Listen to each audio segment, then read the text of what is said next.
Another thing I wanted to ask your opinion on, because you are an independent trainer, is when you're training your clients,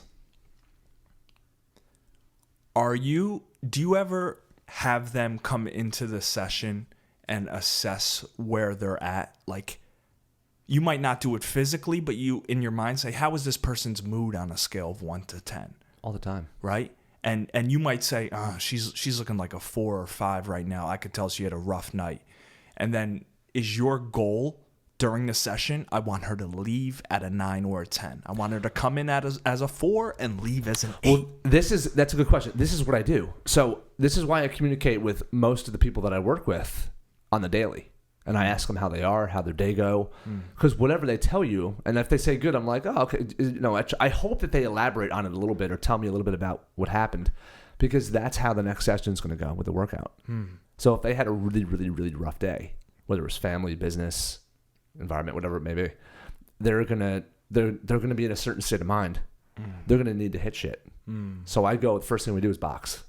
Love that. If they're in a really good place, like that day, the next day we'll do a general warm up. I'll have them do jump rope because they're just in a different state. It's a different environment in their mind. So they may not need to like go after it immediately to blow off steam. So it just depends on what state they're in. You meet them where they're at. Love that. And then from there, we're slowly working on changing the state. Wow. It's all about, explain to people what a state is. Do you mean Colorado? Do you mean New Hampshire? You said Colorado first because you know I loved Colorado, right? Subconsciously, yeah. Yeah. No, their mental state is where they exist currently, based on outside forces that have impacted them in whatever way they have. So what are a few different states? Whether they're calm, collected, angry, frustrated, annoyed, offended, any of that stuff. So I try to get a sense of where they are, whether if they feel depressed. If they feel depressed, you got to make them feel a little bit more comfortable before you start. What are your techniques to help change your clients' states? I know you gave boxing if they're feeling one way. All right. So, yeah, I have one for this, actually. This is awesome. So one of my clients, she battles chronic depression and anxiety. So what we do is the first thing we do before every workout is we go for a 2-mile run. Wow. So what that does is it a couple minutes in, the endorphins start. It already puts her in an immediate state of change. Wow. It lessens the anger. It lessens, it lessens the feeling of depression. The endorphins start rushing through a little bit more. Serotonin calms down a little bit, the balance in hormones. So I have to get the balance of hormones changed first before she can really attack the session. So we'd start off with a run. Wow. Do you have any that's beautiful, by the way.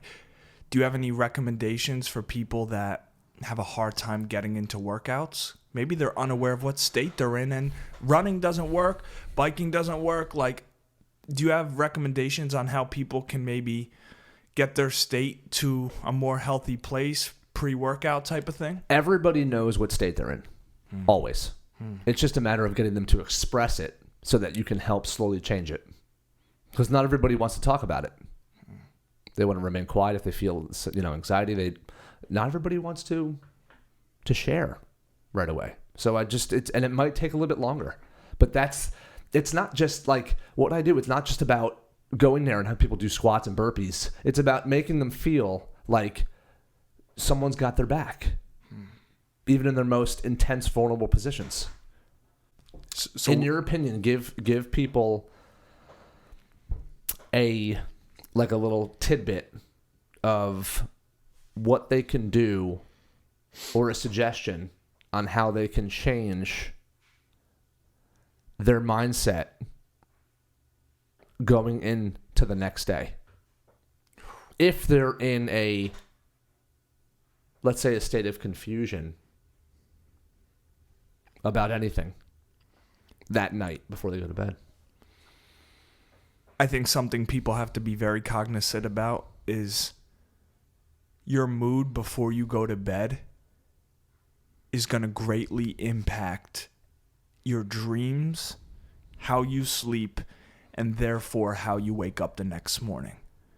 So my advice would be to do some breathing, do some meditating, or try to clear your mind, or listen to a happy song, listen to a happy video.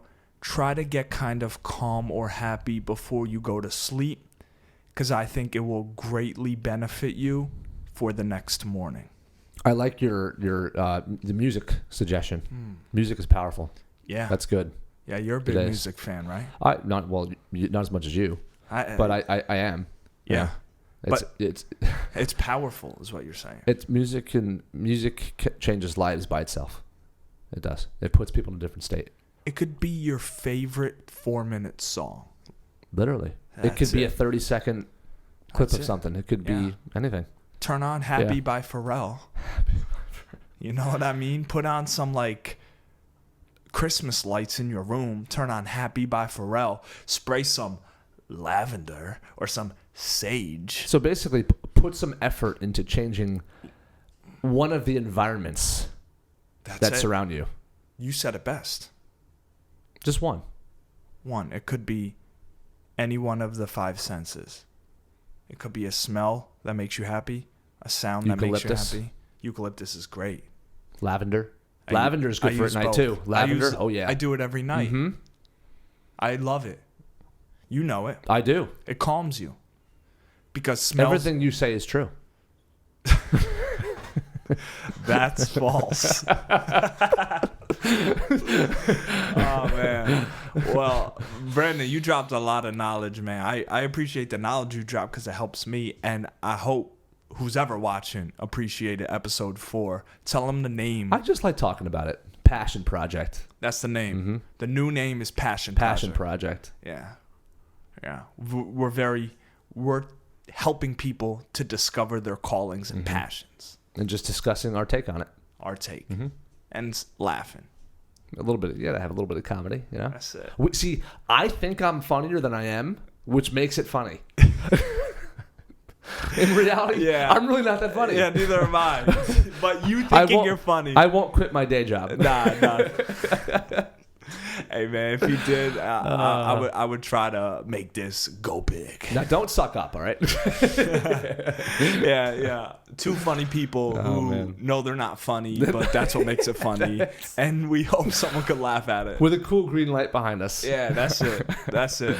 We hope you enjoyed a second of this, man. Good chat. Good chat, bro.